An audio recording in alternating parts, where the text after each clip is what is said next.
It's a bitterly cold, frigid Northeast Ohio kind of a Wednesday.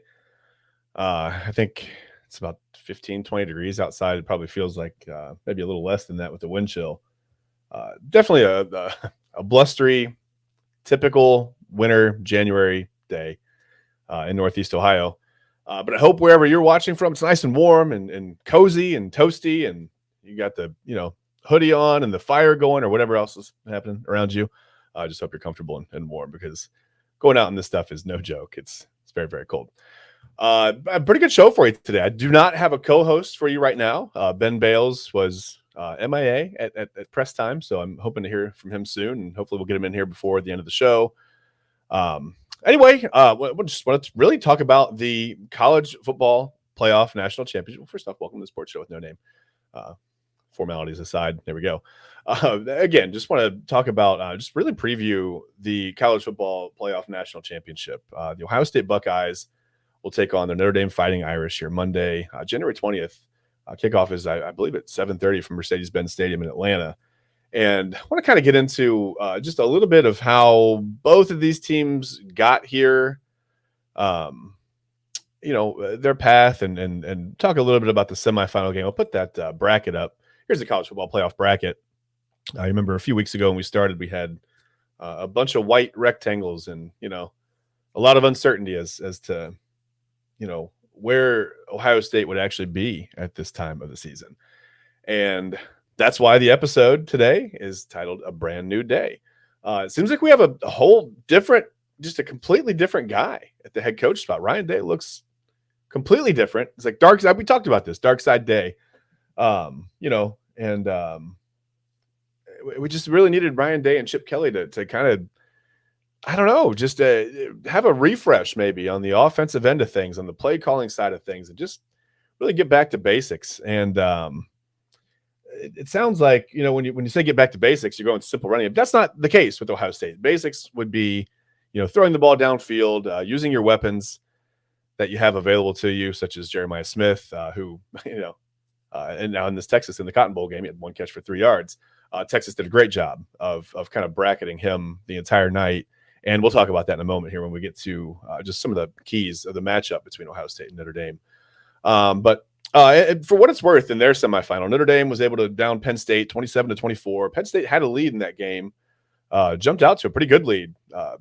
Seemed like they were poised to, maybe finally get the, the weight off of James Franklin's back of being unable to win those big games.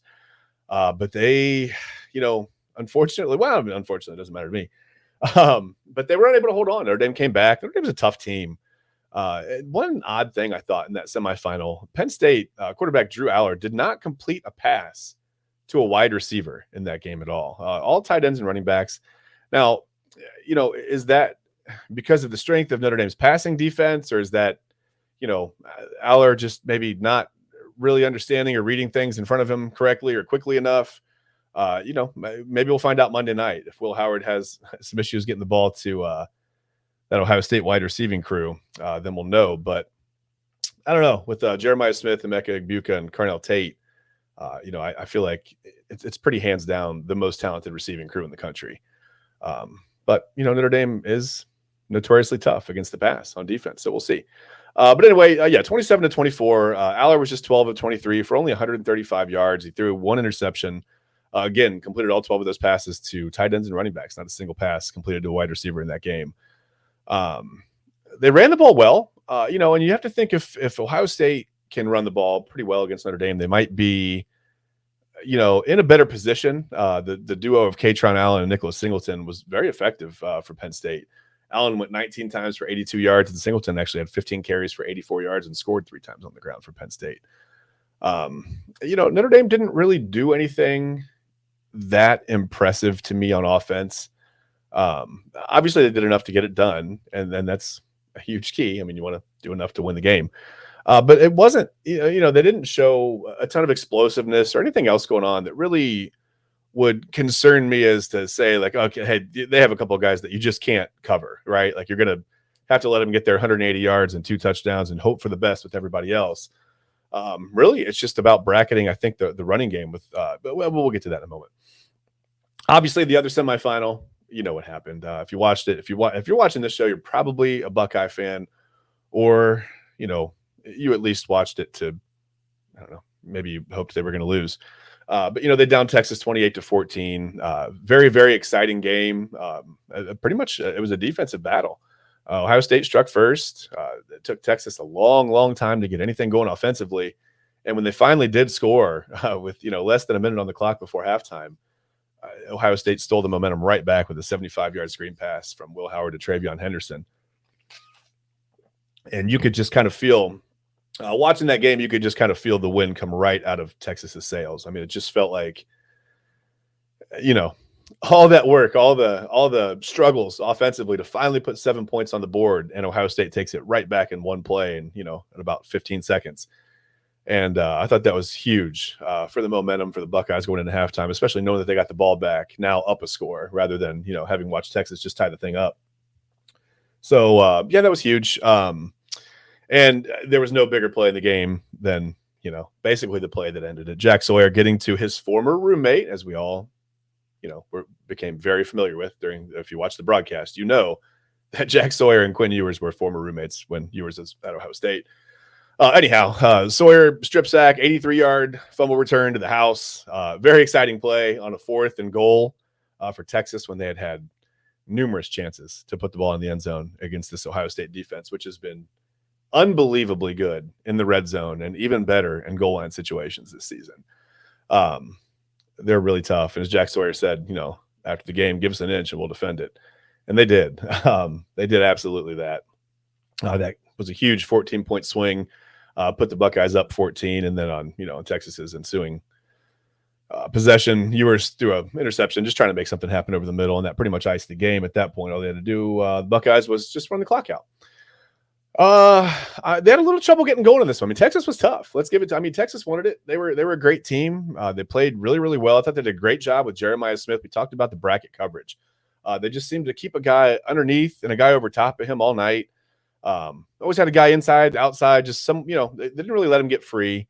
You could see Will Howard a couple of times trying to force the ball into him to make things happen. It didn't really work out that well. He did throw an interception in the game, trying to force one into to Jeremiah Smith. He kind of stared him down and telegraphed it a little bit, but he did throw the interception.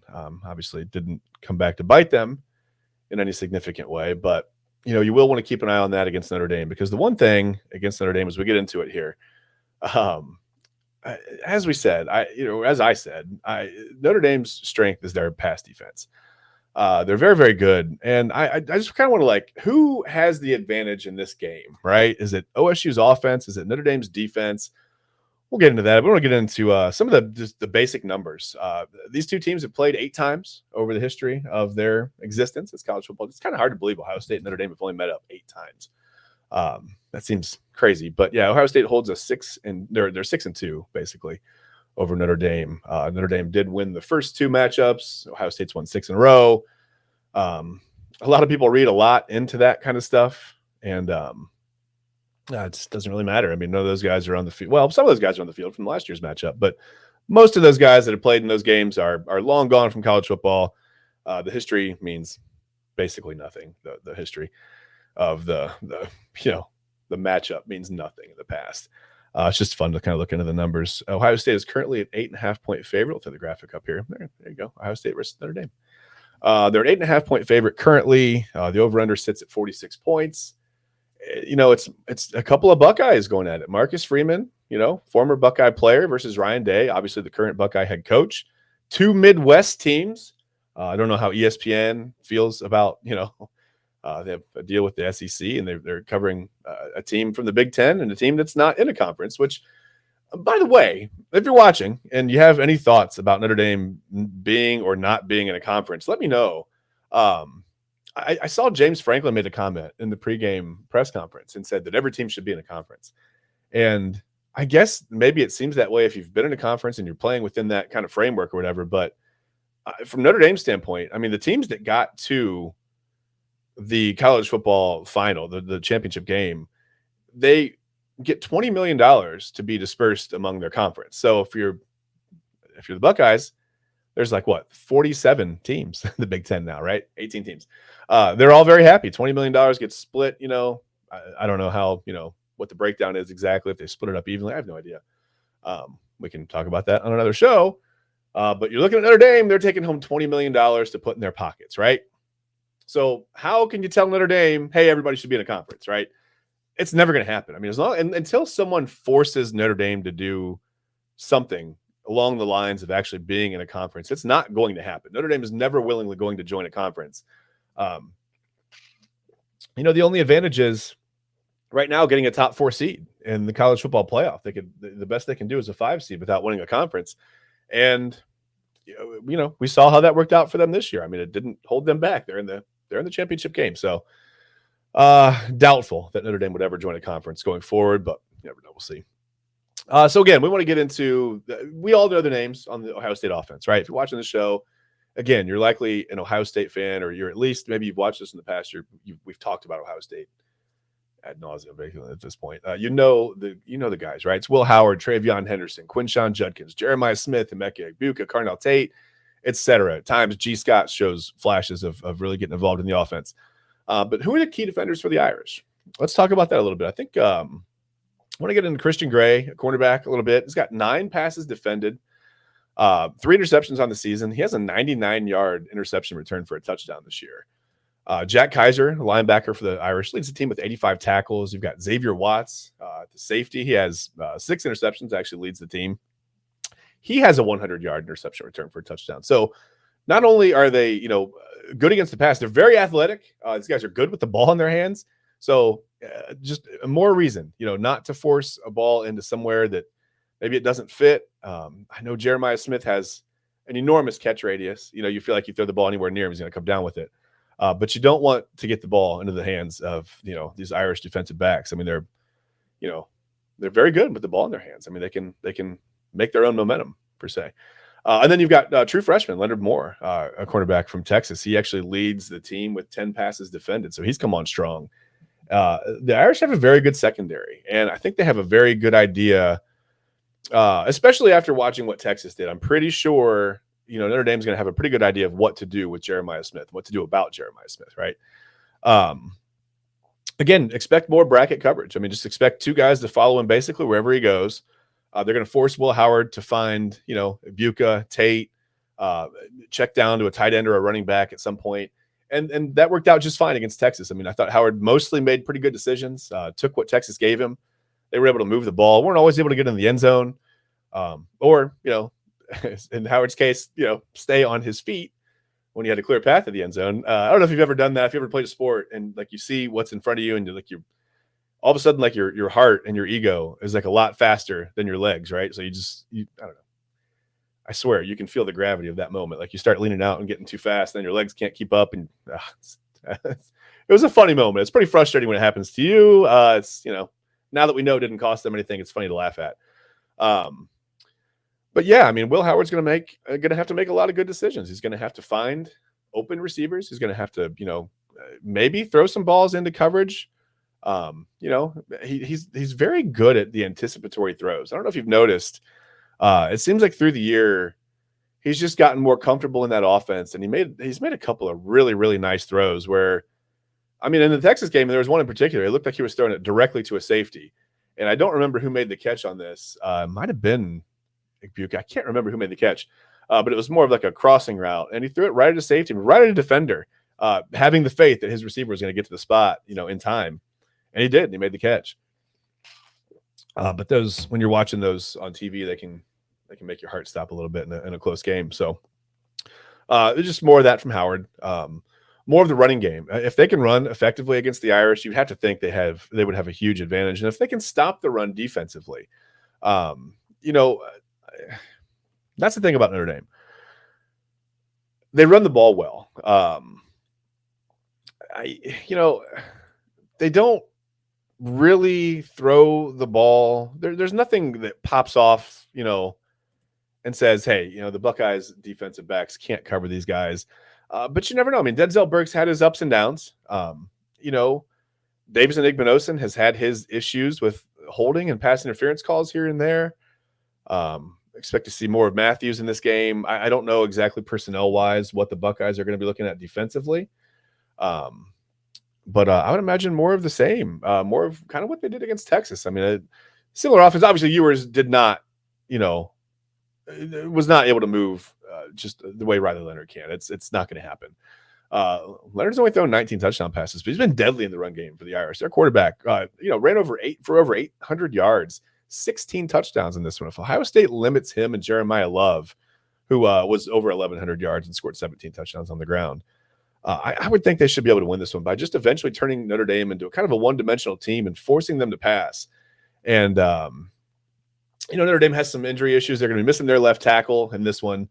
You would think that Ohio State would be able to get home in the pass rush. They've done a really nice job in the playoffs of executing on that, where in the regular season, for some reason it wasn't always there. And when they were getting to the quarterback, they were leaving so much room up the middle to run that, the pass rush wasn't working, and they've changed some things around. I think they've made more of a concerted effort to kind of plug up that middle and maybe bring some pressure straight up the middle now, and force quarterbacks outside. And they've got an answer for that as well. I mean, Tui Moloau and Jack Sawyer are playing as well as maybe they've ever played right now for the Buckeyes.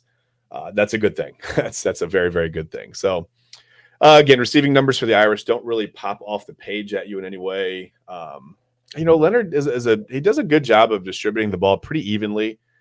But they just don't really, like I said, they don't have that one guy that the Buckeyes are, at least they shouldn't have any trouble with one particular guy. Defensively, I'm looking at this. I mean, defensively, you've got defensive lineman Riley Mills for Notre Dame. He's got 7.5 sacks.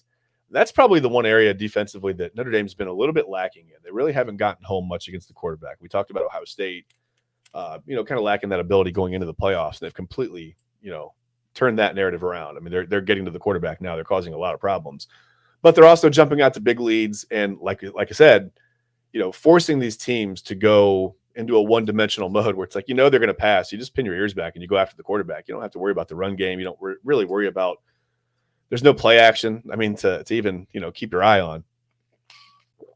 So that's obviously an advantage to the defense, in playing behind on down and distance, which they forced, Oregon and Tennessee into numerous times, and even Texas. That's also an advantage to that defense. So if they can do more of the same versus Notre Dame, I expect them, I expect them to do well. I expect them to, I really expect them to win this game, I guess. I mean, that's my, we've got Ben Bales coming in right now. Okay. Benny, what's going on, man? Sorry, I completely forgot about it and fell asleep. Well, listen, I wish I could show the text. I sent you the Homer Simpson sleeping text. I knew, I could feel it. I knew there was a disturbance in the forest. I knew Ben fell asleep. I'm just glad you didn't start watching the show with me on it and fall asleep. That would have been offensive. I'm not even going to lie to you. Your text didn't go through. Oh, okay. Well, cool. All right. That's fine. I told you. I also texted you and said it's a technical difficulty kind of a day. So there you go. Well, Ben, welcome to the show. Have we talked about New Year's at all? Have we been on post New Year's? What day is it? I'm still in that Christmas fog, man. I know, me too. I'm still in that time of year where it's like, it's just cold. It snows every morning now. All we want is a white Christmas, right? Yeah. We never get a white Christmas. Nope. But starting literally from the first day back to school, every morning it snows now. On my way to take one of the kids into school. Oh, it's going to snow. I know that.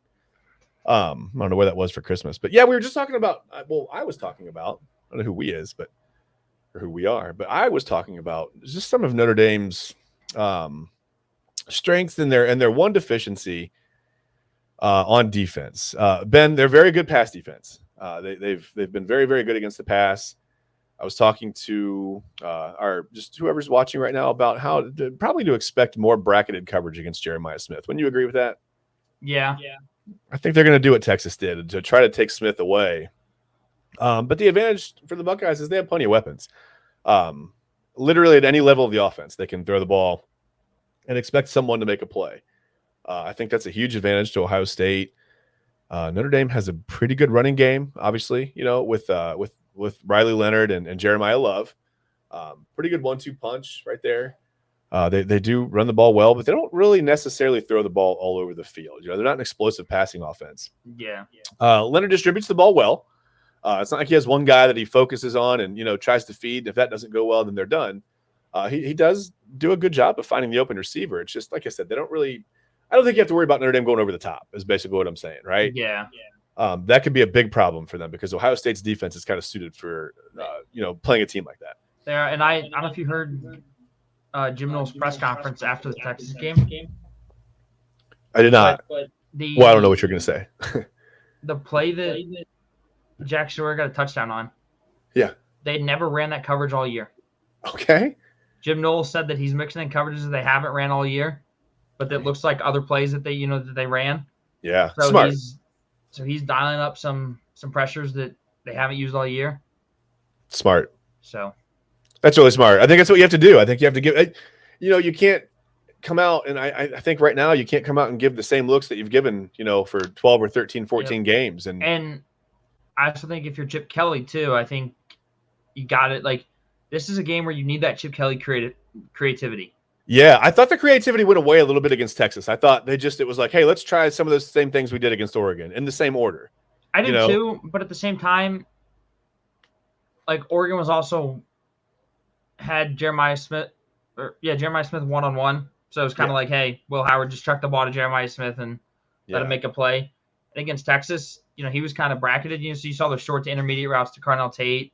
Yeah. And all those guys. I mean, Carnell Tate balled out, had like 96 yards or something like that. Yeah, he doesn't get enough credit for how good he was on that offense. Yeah, he was great. But I think if you're Notre Dame, I think you should employ the Bill Belichick strategy. Okay. I don't know if you know what that is. Is it just say nothing? No. No, not that strategy. Sorry. What he used to do is he used to double your number one receiver with cornerback 2 and a safety. Yeah. And then he'd put your best corner one-on-one with your second best receiver. Yeah. I think if you're Notre Dame, I think you could get away with that because why not try it? Right? Like if Carnell Tate's only getting these little like 7-8 yard completions over the middle. Yeah. They're perfectly okay with taking these little dink and dunks down the field. Yeah. I just talked about Will Howard did a great job of just taking what Texas gave the Buckeyes. I mean, he did a great job. One bad decision, he tried to force the ball into Jeremiah Smith into an interception. It kind of telegraphed it, looked way ahead. And I think everybody knew where he was going on that play. But yeah, that was really the only mistake that he made. I mean, he threw a couple of balls. I talked about the anticipatory throws. He's gotten so much better in those anticipation throws. He just you don't even see a receiver, right? Like in the area of the ball. I mean, against Texas, you saw from like the sky cam or whatever, he threw a ball directly at the safety. I mean, the safety's like, here comes the ball, but his shot across and made the play. Yeah. And obviously that comes from weeks and weeks of practice, knowing where people are going to be, when they're going to be there. But it's hard to make that throw in a game that big, in a moment that big, in a game that tight where, one mistake can really hinge the whole result. And I think Will Howard just looks really comfortable right now. I do too. I just hope that this isn't one of those kind of like the Michigan game where Ryan Day tries to prove, we're tougher than you. Yeah, no, I don't think he will. I think they're going to you got to keep going with what works. Only reason I say that is because, of what happened last year with Lou Holtz. Yeah. When he said, Ohio State's not a tough football team. Who cares about Lou Holtz? I know, but all due respect. I mean, Lou Holtz was a legendary coach. Notre Dame. I get it. It just makes me think in this context, who cares? It just makes me think that Ryan Day might try to say, look, we're tougher than you, and might try and run the ball 700 times again. I get it. Hopefully Chip Kelly will be there. And I know that, Ryan Day is now Chip Kelly's boss, but hopefully Chip Kelly, as his former boss and his former coach, will remind, Day. Ben, you don't know, the title of this episode is A Brand New Day, because it looks like we have a brand new guy at the head coach spot, right? It does too. And I was just going to, me and my dad think what happened is in that Michigan game, we think it was a Ryan Day game plan. Okay. Because he wanted to try and prove that they were tougher than Michigan. And then after the Michigan game, me and my dad think Chip Kelly went to Ryan Day and was like, look, you brought me here to run the offense. Let me run the offense. Yeah, let me run the offense. Let me do my thing. Yeah. Yeah. Or I'm gone. But I think I doubt he said or I'm gone. But I mean that's probably the prevailing thought, right? I think the good part is remember after that first Oregon game when they gave up 34 points, Ryan Day worked with the defense. the reports I've heard is that he's still working with the defense, and they're one of the best, and they've only given up 52 points in the college football playoffs. So, I mean, there goes the notion that Ryan Day is only an offensive guy and a quarterback whisperer and can only work on the offensive side of the ball. If any of that's true, right? Yeah, I mean, we're not insiders, but yeah. Jim Knowles said he's always willing to take advice from, anybody. Yeah, I think that's the way you need to be in life. Yeah. I think that's the way to move forward and go ahead with whatever your career is. I mean, I think that's the best way to be. So Ryan Day gave him input from like an offensive perspective, like what he would be thinking, like, like calling a play against the defense. Yeah. And Jim Knowles said that he's used that to his advantage. Yeah. Like he says when he calls a defense, he's thinking, okay, like what would Ryan Day do here basically? Like what would he do? And then he's like, then I can kind of stem from that and know what to call and stuff like that. So I think it's good having two great offensive minds on this team. Yeah. Because they can both give their input to Jim Knowles on like, hey, like if we run this coverage can beat this, or that can beat this. Right. Yeah. In this situation, this is what we would really hate to see. Right. Yeah.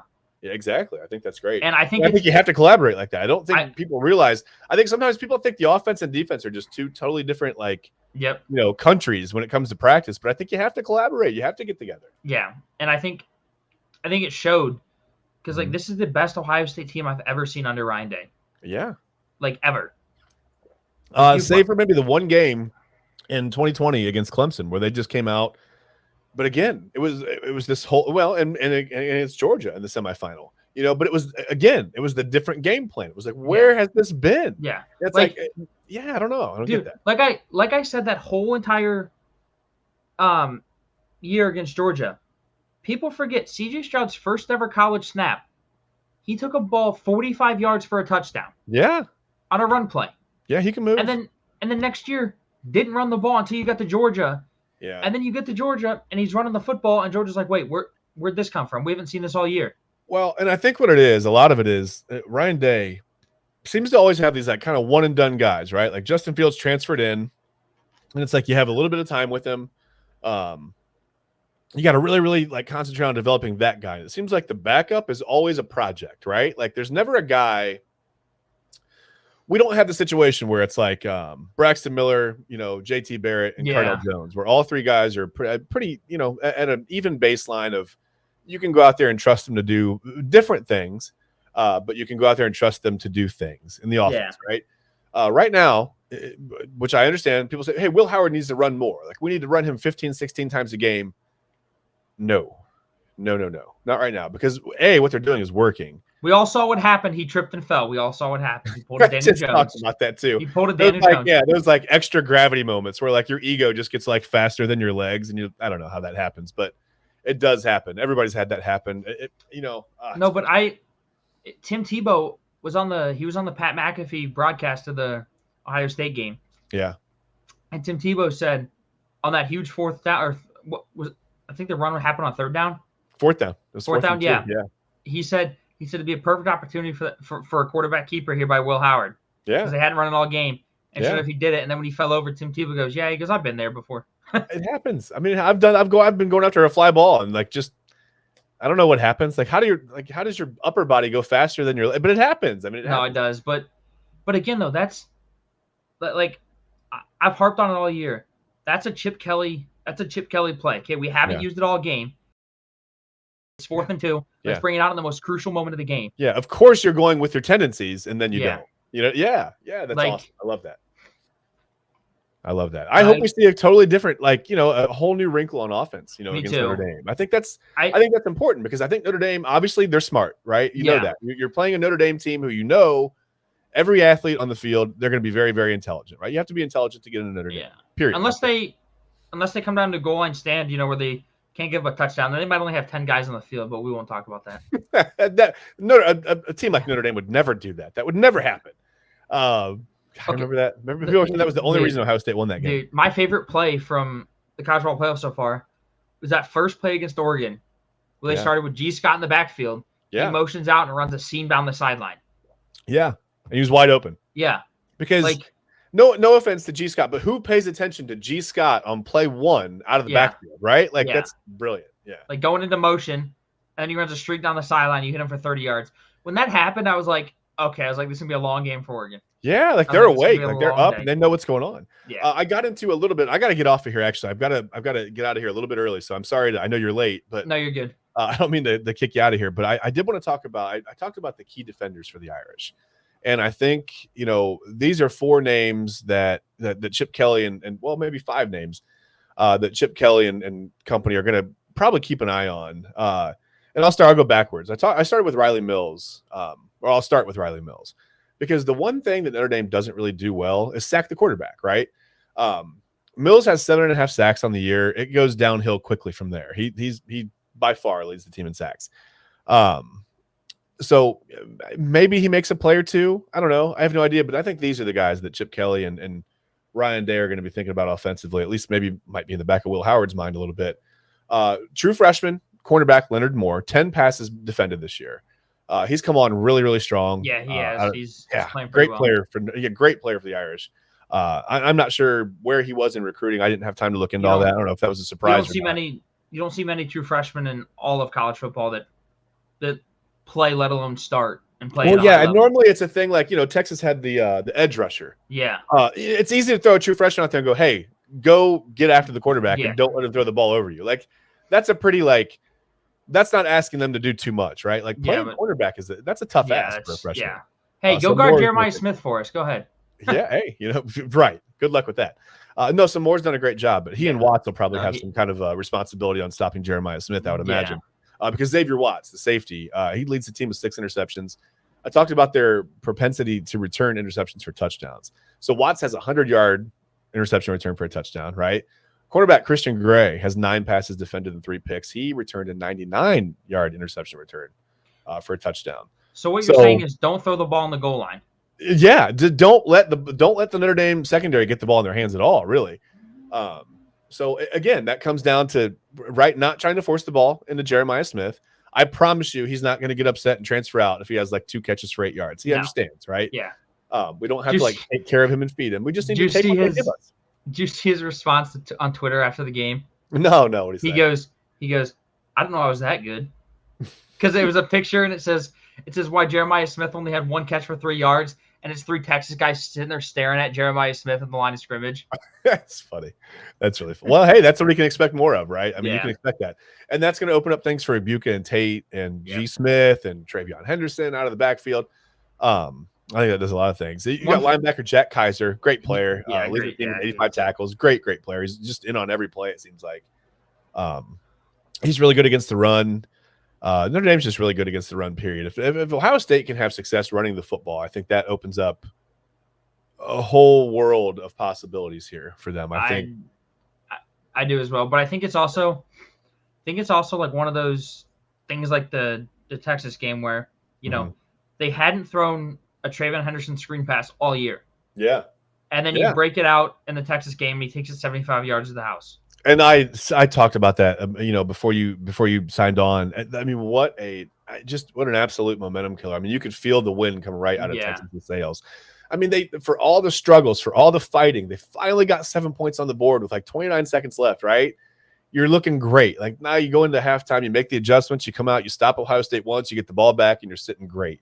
Instead, 15 seconds later, you're down 14-7. Yeah. I mean, wow. Just lightning quick strike from Ohio State when they needed it.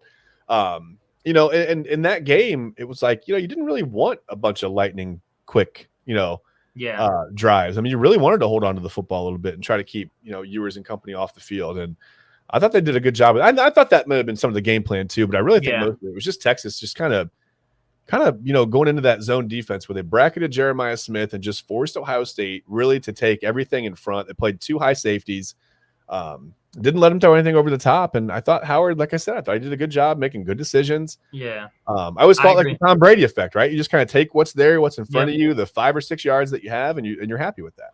So I want to ask you something before we get off here. Sure. If Captain Jack Sawyer has another game like he did against Texas against Notre Dame, okay, is he a first-round pick going into the 2025 NFL draft? I think he has significantly improved his draft status his senior year. I think he has. I would agree. I think he was a 3rd-round guy coming into this year. He just he was a 5-star recruit. local guy. I don't mean to say anything bad about him. He had just never quite lived up to the expectations. And maybe You know who? Go ahead. You can finish, and then I'll say. I was just gonna say maybe it's unfair because it's Ohio State and the Yeah. expectations are the Bosa brothers and Chase Young and Yeah. whatever else. But he just never quite lived up to that 5-star defensive end expectation. Yeah. I was but gonna he's say. doing that now. Yeah, I was gonna say he kind of reminds me of Sam Hubbard. Yeah, that's a good comparison. Wasn't elite, but he was good. Yeah. Well, Sam Hubbard came in as safety. Did you know that? Yeah, I did know that. Yeah. He was originally committed to Notre Dame to play lacrosse. Yeah. Okay, and then he decided he was going to play football at Ohio State. He was a safety. He was like 6'4", 225 or whatever, 230. Big kid. And obviously they saw stars and made him a defensive end, and it really worked out. Yeah, no, but I think him, people are like, oh, everybody remembers, that one play from Ohio State. For me, it's the Braxton Miller spin move. Every kid my age was out there recruiting it, recreating it in the backyard. Yeah. And for me, it was the Michael Thomas catch against Alabama where he made that fake, awesome. But now people are like, Jack Sawyer might not have, had any memorable moments at Ohio State, but he cemented himself as a legend after that Texas play. And it was like, it's like one play like that can change your whole career. Yeah. Like it's the recency bias. What have you done for me lately? Right. Like no one remembers the first 3 years now because they remember Jack Sawyer, with the strip sack on Quinn Ewers and rumbling down the sidelines and scoring that touchdown that changed the game. So. Did you hear what he said? He's like, shit, just don't fall. Yeah, right. I don't want to fall like Will did. That was hilarious. I also saw during Chip Kelly's the national championship game stuff, his like long press conference. Somebody asked him like, I heard you might have given Will Howard a little bit of a hard time on the headset or on the communications or whatever on the comms after he fell down. And he's like, I may or may not have done something. It's just like his face, man. You can tell they're just like a different group, man. They're looser, they're more relaxed. Like they're just that's like awesome. Who was it? I think it was Nick Saban. Nick Saban bashed Ohio State fans for wanting Ryan Day gone after the Michigan game. Yeah. And he's like, guys, your season's not over. Yeah. And I think then he said it again. He goes, I think that Michigan loss was good for this Ohio State team. Because it unlocked their full potential. He goes, this is the best Ohio State team he's seen in a long time. Yeah. Sometimes you have to go through this kind of adversity, right? To really find out who you are. And if it means losing to Michigan every year, not every year. It can't happen every year. No. But if it means losing to Michigan to propel them to this next level, I'm fine with it. Yeah, me too. I don't give one solitary crap about the loss to Michigan anymore. I don't either. I don't care. They lost 2 games by a total of 4 points this year. Yeah. You've got Michigan fans acting like, well, if Ohio State wins, we're the national champions. That is bizarre coping to me. That is really, honestly, like maybe the most pathetic. Like, I don't know. That's really bad. That's really bad. I've also got Texas people saying that Ohio State cheats. I don't understand. Like, when you get away with a penalty, you're not cheating, right? Yeah. Everyone, you commit penalties. It's not like Ohio State goes out, hey, the goal is we're going to hold 77 times in this game. Hey, let's just throw this out there. Ohio State's opponents haven't been called for a holding call since November. Listen to this, okay? Also, let me piggyback on that. There are 134 football teams at the FCS level, okay? Ohio State ranks 134th in opponent penalties per game, 3.6, and in opponent penalty yards per game at 20, just about under 30, 27.4, I think is what it was, 27.5. Let me scroll. 27.4 opponent penalty yards per game. They rank dead last in the country in both of those metrics. But yes, please tell me how Ohio State cheats. I mean, come on. It's unbelievable, the narrative that people will say anything to cope with a team that they don't like winning. Yep. Right? Yep. It's so bizarre to me. It's so bizarre. It just, I don't know. It just shows you that like it kind of puts in perspective that like, do they really like say like, oh, it's Ohio State, we don't need to penalize the other team because they're better? I don't know. I mean, are the officials mad? Like everyone says NIL is ruining football. Are the officials mad that NIL is ruining football? Like I don't understand. Oh my! Speaking of NIL ruining football, do you see what Deion Sanders said? No. In about his press NIL? conference. Yeah, No. It's about NIL. He What said if you're a senior, and he goes, you have D's or F's. He goes, we're taking your NIL money. He goes, we're taking parts of it. He goes, if you guys are going to sign these big lucrative contracts, He goes, Fair. as a school, he goes, we're going to take your money if you're not going to do your job. It's perfectly reasonable to expect these guys to withhold or to uphold their academic responsibilities. It's perfectly reasonable. And I wouldn't be surprised if more schools start doing it. No, I wouldn't either. And listen, some of this stuff is through outside companies, so you're going to have to. Yeah, there's going to be some legal stuff there. I mean, it's not going to be easy. Again, they got to get something figured out. They've got to like maybe corral and control the NIL a little bit. I don't think it should be used as a recruiting tool. I don't think we should be giving high school kids $3 or $4 million. I don't either. Here's tough. I heard it take. Not because I'm mad that, listen, people are going to go, oh, you're just upset that Michigan got Bryce Underwood. No, I don't care. I'm actually worried about Michigan committing $10.5 million to Bryce Underwood over 4 years. Yeah. And what if he's an absolute dud, right? Like, I'm not saying he will be. I don't wish for that. I don't hope for that. But what if that happens? You've committed $10.5 million now over 4 years, and you're stuck. I heard a take. Because it happens. I heard a take the other day, and it was about NIL. Mm-hmm. And it was somewhere along. Was it your NIL take? Because I know you don't like NIL. No. Here's the thing. Okay, I'll say this. It's not that I don't. We don't have time. We don't have time. I know we don't, but we just don't have time. I heard somebody say that like it should kind of be like boosters give the school money, and the school can pay the like it's based on the lines of like the school pays the players instead of companies. But then it comes to the point of like, okay, but then how are these smaller schools then going to compete because they can't?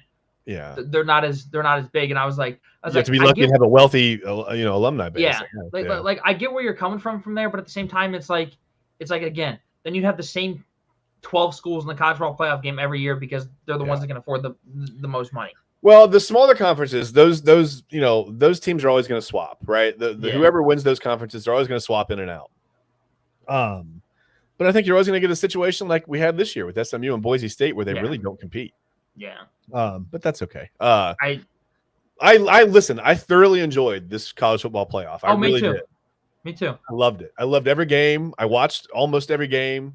Almost all of every game. I loved it. I will say this though. I do think the seeding needs changed. Okay. Because not a single team that got a first round bye won. Well, but you know what? I have a hard time entertaining that argument because Ohio State had the same amount of time off between the Michigan game and their Tennessee game that Oregon had off between the Big Ten championship game and the Ohio State game. And same with all the other conference champions that played in the conference championship, they all had the same amount of time off. So I have a hard time entertaining that argument. Yeah. I don't know. And listen, and that whole thing has bitten the Braves a couple of times in the baseball playoffs. But I still don't think it needs change. I think you just have to find a way to mentally get over that. Yeah. You know what I mean? Practice harder. I don't know. I mean, you got to do something. You maybe practice at a higher speed and get yourself up to. Did you hear what Dan Lanning said when they played Ohio State? He's like, somebody asked him like, how'd your practice go? He's like, well, I thought we practiced good, but apparently we didn't. Right. Well, every coach is going to say, well, I thought we practiced good. Yeah, you think your guys look good. I mean, it's easy to practice against yourself and look okay. Yeah. But the thing is, they didn't know what they were preparing for. I mean, Ohio State came out with a completely different game plan, a completely different look, and they just weren't ready for it. That's what Dan Lanning said. He's like, to be honest, we got torched. He's like, we weren't ready for it. It happens. That's sports. I'm not gonna lie to you. I didn't expect that either. I was like, what the heck is this? I mean, what if Notre Dame comes out Monday night throwing the ball over the field? You're like, what? Like, what happened here? You're going to have like 8 guys in the box most of the night for Ohio State. I don't know what happened, but Luke Montgomery's been starting at left guard. Do we know? I think it's just personnel, like a continuity issue. Just these are the 5 guys that work best together, I think. Yeah. I think he's been doing a good job. He got off to a rough start against Texas, but he did it. He settled in, did a good job. Yeah, and Finley guy, by the way, is from close to me back home. So, we lost Ben. Well, anyway, I was going to do a score prediction before we got out of here. Oh, Ben came back. Did you fall asleep again? No, on my screen you crashed. Oh wow. Well, that's what happens when you go out. Anyway, I'm going to do a score prediction, and then I got to get out of here because I got to run a little bit early today. So college football national championship. Whoa. Let's try that again. College football national championship game. I think I just maybe swore. I don't know what happened there. Monday night, January 20th, 7:30, Mercedes-Benz Stadium, Atlanta, Georgia. Ben, when it's over and the confetti is flying, what color is the confetti and what's the final score? 3-2 Buckeyes. 3-2. I love Jack Sawyer hits a 3-run walk-off home run. I love it. I absolutely love it. Why not? And Riley Leonard hit the step back too. I love it. Kidding. No, just inside the 3-point line. It's reviewed, but it's what was on the line. Yeah. Here's the thing. I think that I'm kind of torn because I think this could be one of those games that's either super high scoring, Okay. or it's like kind of like the Texas game. Like I think it could be like 7-0 through like 2 quarters. Yeah. I mean, yeah. I'm gonna go. I'm gonna go 24-14 Ohio State. Okay. I'm right around there. I said Ohio State 31-17. Just because I think Ohio State is going to have some success running the ball against Notre Dame, and I think that's going to open up a little bit of the pass. And I just think they've got hopefully an answer for the Jeremiah Smith. I know he's going to get bracketed. I know he's going to get double teamed. I think they're going to have some creative things, ways to get him the ball, whether it's out of the backfield or some misdirection. I was just going to say, I don't care if you got to hand him the ball 47 times. Get that dude the ball. Give him the ball. Well, it doesn't have to be 40 yards downfield. That's an advantage for him. He's very, very good at that. But when you've got 3 guys bracketing you, maybe that's not forced. Like we saw the Oregon game. He did that little screen pass and dumped it off to him, and he took it 40 yards for a touchdown. And they did try that against Texas, but Texas had eyes on him, right? Like they were like like flies on smelly stuff. Like I said, they had 3 guys on him all game. So yes, they definitely had an eye on him. They spied him. Usually you spy a running quarterback, but they spied Jeremiah Smith. I thought they did a great job with it. But I'm right around the over/under. At 31-17 Ohio State. I think they do a good job of scoring early again. I don't know if they jump out to a couple score lead or not, but I can see them being up 10-0 early. Yeah. I can see Notre Dame having some trouble. Listen, Ohio State's a very, very, very stout defense, right? They are. They're very good against the run. They have been since Jim Knowles got here. And you don't want to get in a go-to-go situation against this Ohio State team. Ever. No, I don't care. I don't care what kind of personnel you got on your team. I don't care if you roll 5 400-pounders out there. I feel like Ohio State, like Jack Sawyer said, you give them an inch, they'll defend it. Yeah, I don't know how they do it, but I'll take it. Yeah. Well, I just hope it's a good game. That's all I hope for. I hope it's not like an absolute blowout. No, I don't want to see that either way. I don't want to see Ohio State get blown out. I don't want to see Ohio State win like 59-10. I mean, that would be, I don't know. I like Marcus Freeman. I really like what Notre Dame's doing right now. It'd be fun for the first quarter, like it was against Oregon, and then when you just see him throwing the ball down the field 70 times, you're like, okay, all right. Like can Oregon get a stop? Like, dude, literally, that's what I was saying. I was like, can Oregon just get a stop so we can actually have some competition? They looked like those early 2000 Oregon teams again, where they were super fast, lightning fast, but when it came down to winning the line of scrimmage, they just couldn't do it. Yeah. All right. Well, okay. So that's what we've got. Both of us have Ohio State winning 24-14. You said, I said 31-17. We'll see who's closer. I think it'd be wrong to pick against the Buckeyes now. They've just come through. I think they've been through too much. They've come too far. I saw everybody picking against them. Picking against them against Tennessee. Mm-hmm. And after you won the Tennessee game, it's like, okay, it's kind of hard to pick against these Buckeyes now. Well, I keep being told at every level, it's the SEC, SEC. Okay, fine. Well, this is Oregon. They're number 1. They're 13. Okay, that's fine. Okay, yeah. Blew them out. Well, yeah, but this is Texas. They're they're big. They used to be big. Now they're SEC now, but they're a Big 12. They're a power team. Okay, well, that didn't really go that well either. No. So what does Notre Dame have that they haven't seen yet out of Tennessee, Oregon, Texas, Michigan? I mean, Michigan is think about it. Michigan is a conditioning game for this. Michigan is a similar style of defense. They're going to play a lot of man. I think Notre Dame's going to play a lot of man-to-man defense. I do as well. Which I don't think they'll go straight man against Jeremiah Smith, but I think they will play man-to-man against everybody else. Yeah, but hey, I still like our chances if they go man-to-man against everybody else. Oh, I love our chances. I think they had the best receiving crew in the country. I think you have to take that Texas game plan, and basically just copy and paste it. Yeah. Yep. And just throw a few wrinkles in there. Yeah, and if you want to take some shots downfield early, maybe do it with Ibuka, not with Jeremiah Smith early. Find out, what kind of coverage you're looking at. Yeah. See if you can get Ibuka up the seam. I mean, they've had some success with that against, against Oregon and both Oregon and Tennessee. I don't know. I saw somebody say that they should run the Detroit Lions play. Okay. Throw Ibuka like a little, 5-yard dig route. Have Jeremiah Smith come and throw him the hook and ladder, and let him take it down the sideline. I love it. Because honestly, once the ball goes somewhere else, that bracket coverage goes away. Now it's like, okay, stop the ball, right? Yeah. So maybe you lose Jeremiah Smith in that moment. That's a great idea. I like that. That's creativity. I like it. Amon-Ra St. Brown said it was his idea. Well, it was his idea to do it once, and it worked so well. And Ben Johnson's like, okay, wait, that kind of worked too well. Let's do it again. Gotcha. And then it worked again, and he's like, St. Brown is going to go get my kids from school. I got to go because I got to get out of here. But hey, man, it's been excellent talking with you again. I feel like we've been off a couple of weeks. It's been a weird lull it has been, over the holidays. But we'll be back next week. We'll hopefully be talking about an Ohio State championship. Hopefully. Talking about Ryan Day saving his job in the public eye. You know, all these people on social. I'm sure there'll be people that still want him fired. I heard a truck driver call 92.3 and say, "Oh, my dad told me about that. My dad told me about that." Because the most important thing, Ben, is beating Michigan every year. It doesn't matter if you win a national championship. It only matters if you beat Michigan. So 1-11 would be successful, apparently. Dude, my dad told me that. I was like, dude, it was like, what is he talking about? Please like, stop. what? Please stop. But thank you so much for watching the Sports Show with No Name, whether you watched us on YouTube, Facebook. That's really all we are right now. But if you watched us, we appreciate it. Again, you know, comment on the show. I mean, let us know what you think. Give us your score prediction. Let me know if you think I'm completely, or if you're a Notre Dame fan, tell me why they're going to win. Yeah, otherwise we'll see you next Marcus week. Freeman. They have Marcus Freeman. He's big, right? He can bench press more than Ryan Day, so he's going to win. But yeah, we'll talk about NFL playoffs next week because they're in full swing. There's been some really good performances. Sorry, Ben, your Steelers didn't go so well for the Steelers against the Ravens. But you know, fire Mike Tomlin. Coming from a Browns fan, at least you know what the playoffs were like. So that's cool. Again, we will see you next week. Hopefully, we'll be celebrating, full on celebrating. If the Buckeyes win, I'm full on Buckeyes gear. I'm going hat, hoodie, everything. I'm gonna get like a Notre Dame sweatshirt and yeah. If not, I'm just gonna wear a tent because I'll be sad. But okay, that's fine. See you next week. Again, thanks for watching, and we'll see you then. Have a great week, guys. Stay warm. Yeah, stay warm.